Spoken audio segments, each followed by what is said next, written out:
Let me continue to read Jordan Peterson's Lobster essay. This is the second part.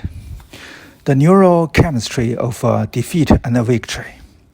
A lobster loser's brain chemistry differs importantly from that of a lobster winner. This is reflected in their relative postures. Whether a lobster is confident or cringing depends on the ratio of two chemicals that modulate communication between lobster neurons, serotonin and octopamine. Winning increases the ratio of the former to the latter. A lobster with high levels of serotonin and low levels of octopamine is a cocky, strutting sort of shellfish, much less likely to back down when challenged. This is because serotonin helps regulate postural flexion. A flexed lobster extends its appendages so that it can look tall and dangerous, like a Clint Eastwood in a spaghetti western. When a lobster that has just lost a battle is exposed to serotonin, it will stretch itself out, advanced even on former victors, and fight longer and harder. The drugs prescribed to depressed human beings, which are selective serotonin reuptake inhibitors, have much the same chemicals and behavioral effect. In one of the most staggering demonstrations of the evolutionary continuity of life on Earth, Prozac even cheers up lobsters. High serotonin, low octopamine characterizes the victor. The opposite neurochemical configuration, a high ratio of octopamine to serotonin, produces a defeated-looking, scrunched-up, inhibited, drooping, skulking sort of a lobster, very likely to hang around street corners and to vanish at the first hint of trouble. Serotonin and octopamine also regulate the tail flick reflex, which serves to propel a lobster rapidly backwards when it needs to escape. Less provocation is necessary to trigger that reflex in a defeated lobster.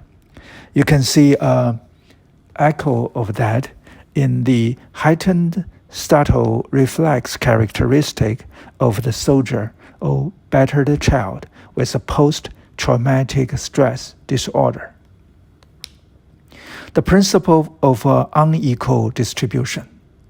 When a defeated lobster regains its courage and dares to fight again, it is more likely to lose again than you would predict, statistically, from a tally of its previous fights. Its victorious opponent, on the other hand, is more likely to win. It's a winner-take-all in the lobster world, just as it is in human societies, where the top 1% have as much loot as the bottom 50%, and where the richest 85 people have as much as the bottom 3.5 billion. That same brutal principle of unequal distribution applies outside the financial domain.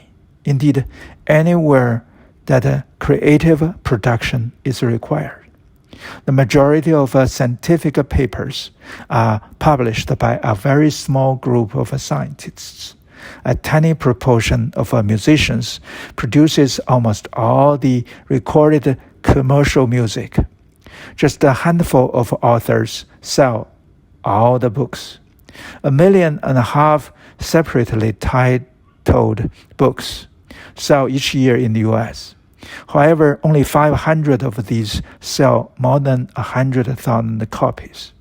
Similarly, just the 4 classical composers, Bach, Beethoven, Mozart, and Tchaikovsky, wrote almost all the music played by modern orchestras. Bach, for his part, composed so prolifically that it would take decades to work merely to hand copy his scores.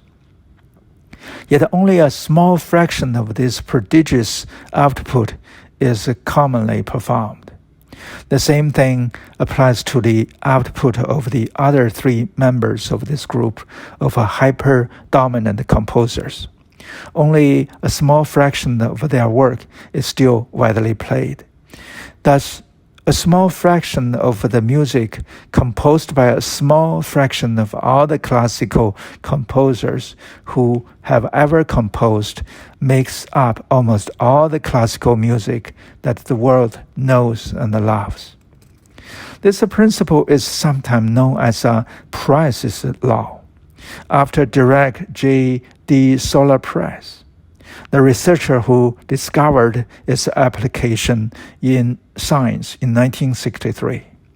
It can be modeled using an approximately L-shaped graph, with a number of people on the vertical axis and the productivity or resources on the horizontal. The basic principle had been discovered much earlier, when Friedel Pareto, 1848 to 1923, an Italian polymath, noticed its applicability to wealth distribution in the early 20th century. And it appears true for every society ever studied, regardless of a governmental form. It also applies to the population of cities.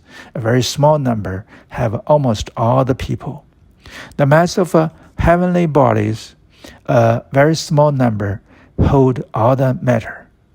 And the frequency of words in a language, 90% of communication occurs using just 500 words, among many other things.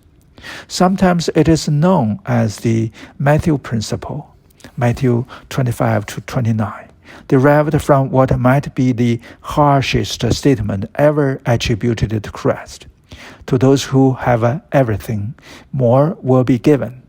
From those who have nothing, everything will be taken.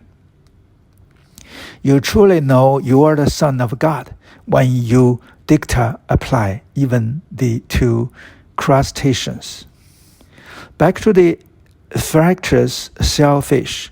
It doesn't take that long before lobsters, testing each other out, learn who can be messed with and who should be given a wide berth.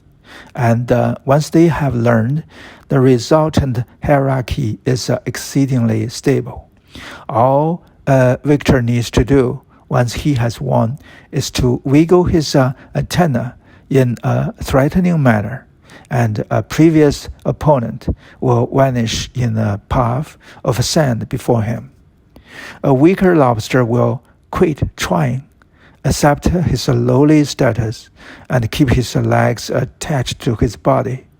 The top lobster, by contrast, occupying the best shelter, getting some good rest, finishing a good meal, parades his dominance around his territory, roasting subordinate lobsters from their shelters at night, just to remind them who is their daddy. Let me stop here and we'll read next time.